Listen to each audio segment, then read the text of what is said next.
Lexus' top-selling NX is starting to get on a little bit, having first launched back in 2014. And with key competitors like Audi and BMW launching all new models, Lexus has given the NX a bit of a midlife nip and tuck. Principal among the changes are a new suspension tune or a new variable suspension system on the upper tier models. Plus there's better tech inside, new safety equipment, and for the first time, a two-wheel drive F-Sport variant. So does the freshen up make the NX fresh enough?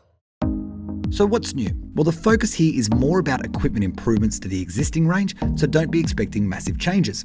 That said, the lineup all looks a little sharper thanks to a reworked front end, and there's been a pretty serious safety overhaul with AEB with pedestrian detection, adaptive cruise control, lane departure warning and lane keep assist, all now standard, along with blind spot monitoring, rear cross traffic alert and trailer sway control.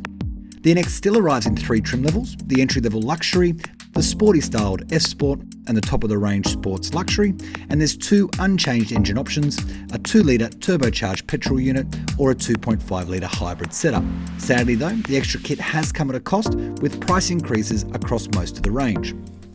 So it is a story of good and bad in the cabin. The good, that screen's grown from 7 inches to 10.3 inches. The bad, Lexus insists on this mousepad style system to control it, which despite being made bigger and allegedly easy to use, is still really fiddly and does make the system feel old school compared to some of its competitors. The cabin materials are lovely though, and it all feels pretty well put together, but when one of the headline acts in here is these new ergonomically designed air control unit buttons, you know you're not talking huge changes. What is new though is this car that we're driving. This is a 2-wheel drive NX fitted with the F-Sport style pack, the first time that combination has been offered.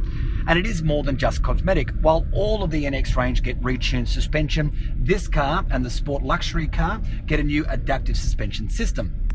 Lexus tells us that a key focus for this update was ride and handling, hence the suspension adjustments and upgrades, along with general NVH, or in other words, how quiet and comfortable it is in the cabin. And while it's possibly not quite as cocooning as we were expecting, the cabin is still a nice and refined place to spend time.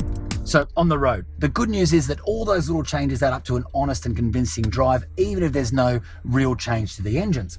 Even on the twisty stuff and in its sportiest setting, it does feel engaged and confident, if never quite sporty.